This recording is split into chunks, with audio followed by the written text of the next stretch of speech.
Hey everyone, welcome back. Ready to dive into another tricky tech situation. Always. This one's got it all. High stakes, tough decisions, and, sensitive data, the whole shebang. Sounds like a recipe for disaster. Well, maybe not a full-blown disaster, but definitely a dilemma. We've got a software development team. Picture them, stressed out, under the gun. Yeah. They're dealing with a major bug. Think like system crash level critical. Oh, wow. And it's impacting customers left and right. Yeah. But here's the catch. To fix it, they need access to, the holy grail of data, the production database. The production database. Uh-oh. Yeah, and this database, it's not just any data, it's packed with sensitive personal information. We're talking protected health information, the kind that makes IPA auditors sweat. IPA, that's a whole other can of worms. Right. So they're stuck between this rock and a hard place. Fix the bug, risk a major privacy violation, don't fix it, and, well, customers are going to be pretty unhappy. Yeah, no winning there. Talk about a tech headache. So before we get too deep into the weeds, can you break down HiPay for us? For those who might not be familiar with all the ins and outs. Sure. IPay, it stands for the Health Insurance Portability and Accountability Act. Catchy? Yeah. It's basically a set of rules, right?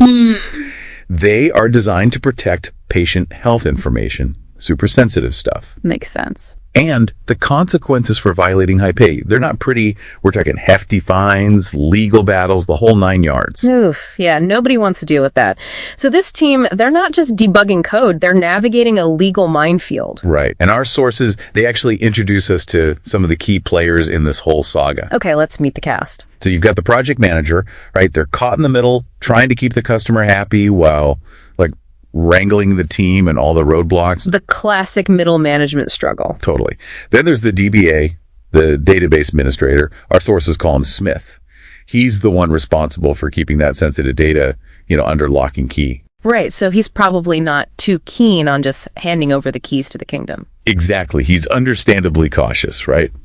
HiPay is looming over his head. And then you've got the security manager, the guardian of all things data protection. So basically a standoff brewing in the server room. It gets even more intense. The sources describe this like dramatic scene, a showdown in the executive suite. Oh, this is getting good. The customers breathing down their necks, the teams pulling their hair out, the pressure's on, and the executive, well, they make a decision. Okay, drum roll, please. They give the green light to release that production data. Really? So they're willing to risk a HIPAA violation just to get that bug fixed? It seems so. Wow. And that's where things get really interesting, right? Was it the right call? I mean, sure, they need to solve the problem, but at what cost?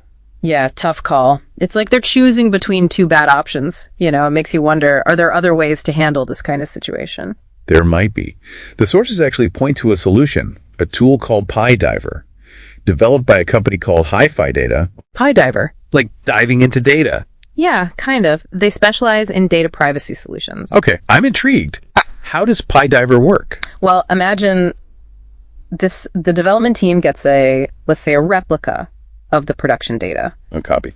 But here's the thing. This replica, it keeps all the structure, all the relationships of the original, but all that sensitive information, the names, the personal details, it's replaced with safe, anonymized equivalents. So it's like a sanitized version of the data. They can play around with it without setting off any IPA alarms. Exactly. That's clever, but I'm guessing transforming data like that takes time, right? Lots of it.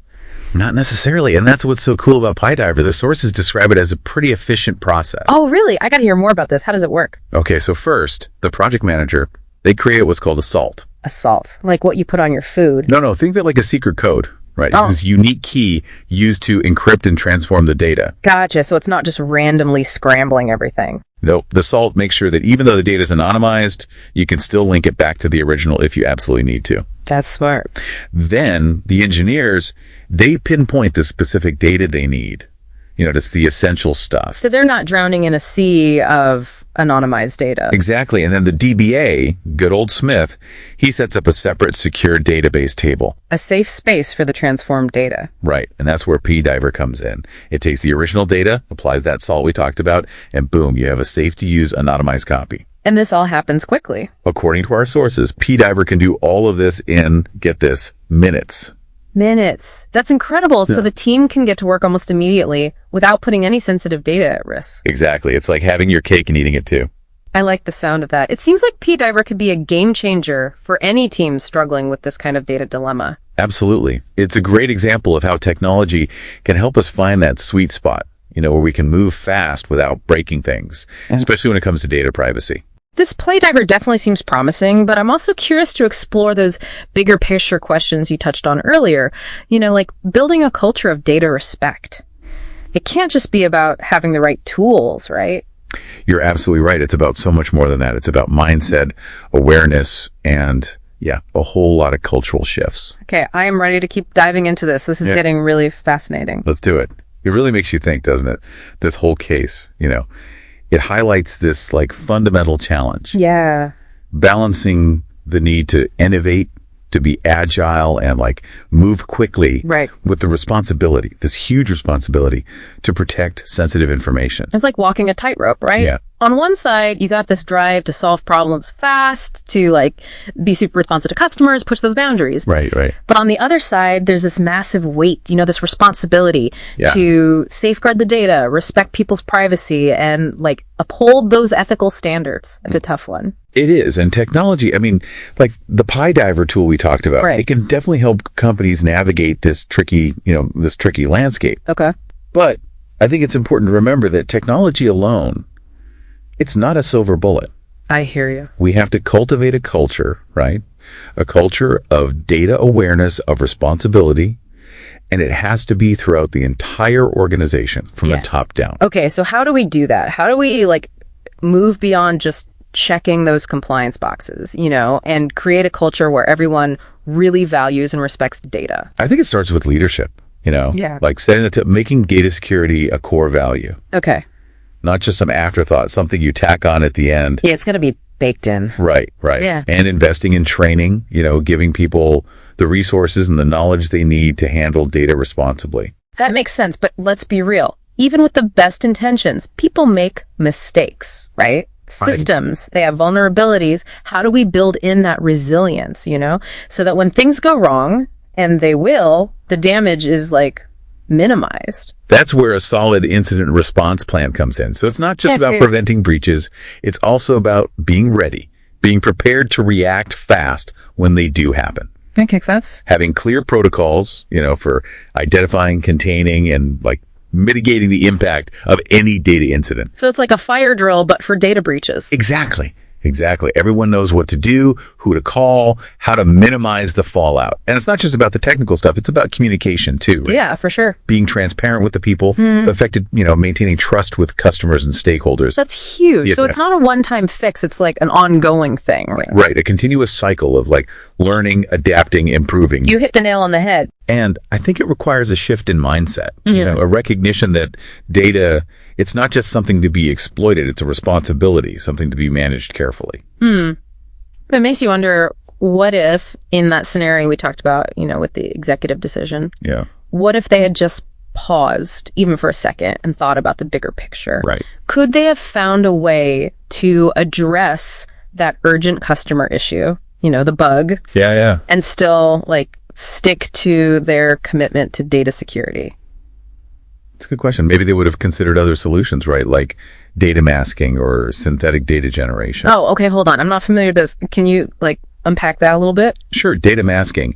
Think of it as putting a disguise on the sensitive data. Okay. So you keep the structure, the format of the original data. Yeah. But the actual values, you replace them with fictional ones or altered ones. So you replace real names with fake ones. Exactly. Or scramble social security numbers, but keep the overall data structure the same. Right. It's kind of like when you redact sensitive information in a document. Got it. But you're doing it for a whole database.